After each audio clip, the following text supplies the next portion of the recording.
歡迎大家再次支持港文化快趣。睇影片之前記得訂閱咗我哋嘅頻道，點讚同睇完後留低你嘅睇法。咁我哋立即開始。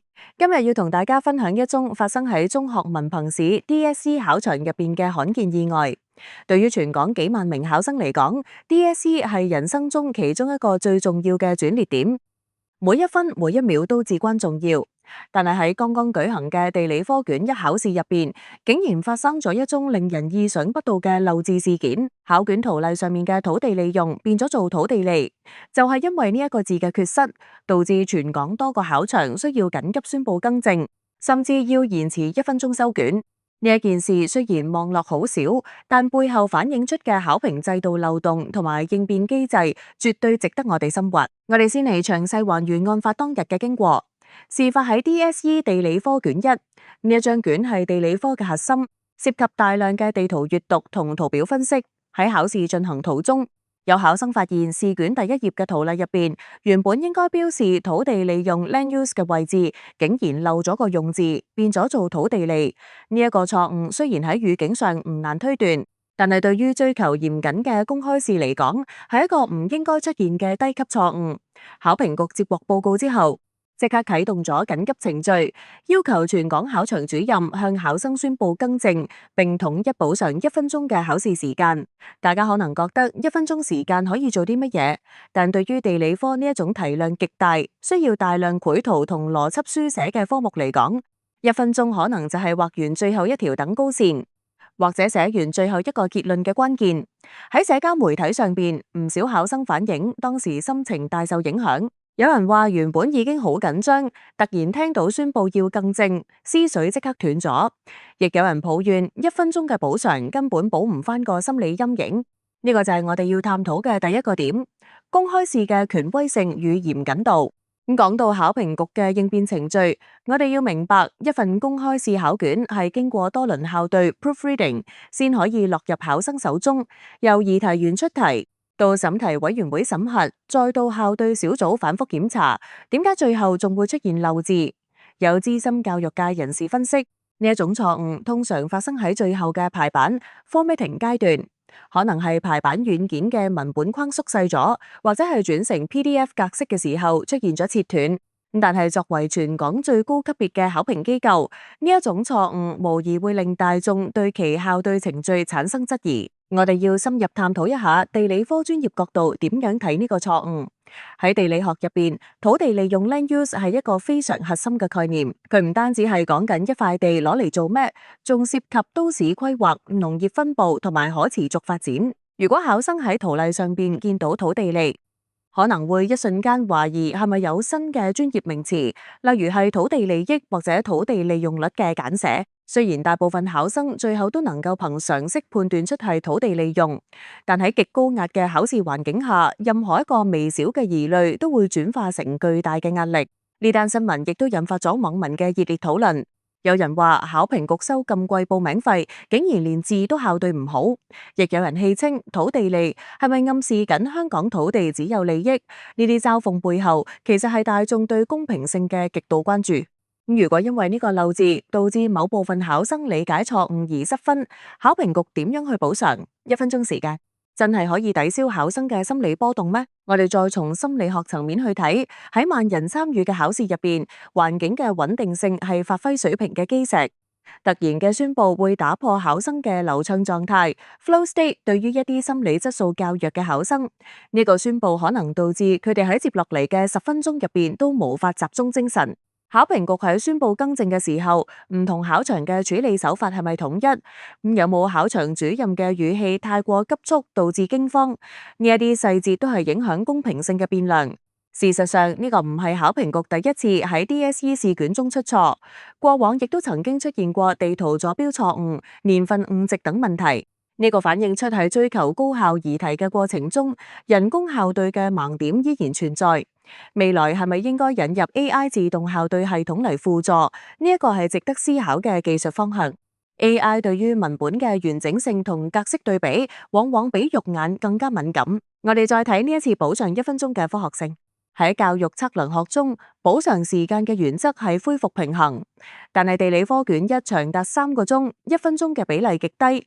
有考生笑言，宣佈更正本身就花咗半分鐘，考生聽完宣佈重新調整心態又要1-2分鐘。換言之，補償1分鐘，實際上可能係明補實虧。呢一個考驗住考評局嘅決策智慧，喺緊急情況下係應該不予理會，定係應該大幅補償？對於地理科老師嚟講，呢一次事件亦都係一個活生生嘅教材。老師們喺課堂上經常提醒同學要仔細閱讀圖例 legend， 結果呢次係圖例本身出錯。呢個話俾學生一個道理，喺任何專業領域，批判性思考都非常重要。即使權威如考評局，亦都會有犯錯嘅時候。當遇到試卷內容不合理嘅時候，第一時間向監考員反映，係每位考生應有嘅權利與素質。講返呢次漏字事件嘅社會背景，近年嚟香港社會對 DSE 嘅壓力感與日俱增，每一年嘅報考人數雖然喺下降，但係競爭嘅激烈程度卻未見減少。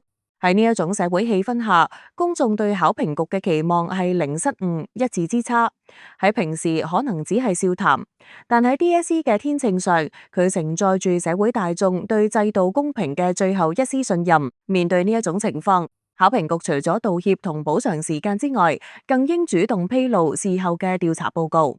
究竟係邊個環節出錯，係人為疏忽定係系統漏洞？只有透明嘅交代，先至能夠重建公眾信心。同時，考評局應該考慮喺評卷嘅時係咪需要針對該部分題目進行彈性處理。如果數據顯示考生喺該題目嘅表現異常，係咪應該考慮不計分或者調整比分標準？呢一個先至係真正對考生負責嘅表現。此外，呢一件事亦都反映出地圖閱讀 map reading 喺地理科中嘅重要性。圖例係考生解讀地圖嘅唯一密碼，如果密碼出錯，成個解題過程就會崩塌。呢個提醒咗擬題者，圖表部分嘅檢查強度應該遠高於純文字描述，因為圖表往往係考生獲取信息嘅第一來源。我哋再從長遠嚟睇，DSE 制度嘅改革係咪應該包含更多容錯機制？目前嘅考試模式極度僵化，一次失誤可能毀掉3年嘅努力。如果喺考試過程中出現系統性錯誤，除咗加時間，係咪有更具人性化嘅補救措施，例如提供延考機會，或係參考校內成績加權？呢一啲都係教育局同考評局需要深思嘅長遠課題。地理科嘅本質係研究人同環境嘅互動，呢一次土地利事件反而好似係一場關於人與考試環境互動嘅實地考察。考生喺壓力下嘅應變，考評局喺突發狀況下嘅管理，以及公眾對制度嘅監督，構成咗一幅比考卷地圖更複雜嘅社會圖像。我哋唔應該僅將佢視為笑話，而應將佢視為提升制度質量嘅契機。平安考完試係每位考生嘅願望。我哋再次呼籲所有 DSE 考生保持冷靜嘅心態，比任何事都重要。遇到突發情況，深呼吸，將注意力重新放返題目上。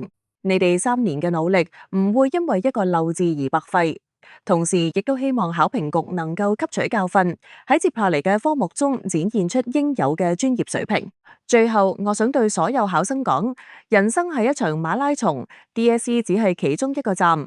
無論試卷上有冇漏字，無論個站有冇延遲，最緊要係你有冇堅持跑落去。考評局嘅錯誤係佢哋嘅事，你嘅發揮係你自己嘅事。加油，香港考生！我哋嘅頻道會一直陪住大家，為大家發聲，為大家守望。多謝大家今日嘅收睇，記得訂閱、點讚同分享。我哋會持續為大家追蹤更多貼地且具深度嘅港文與教育資訊，讓大家喺忙碌嘅生活中依然能夠掌握社會最真實嘅一面。面對教育制度嘅不斷變化，我哋需要更多嘅討論同反思。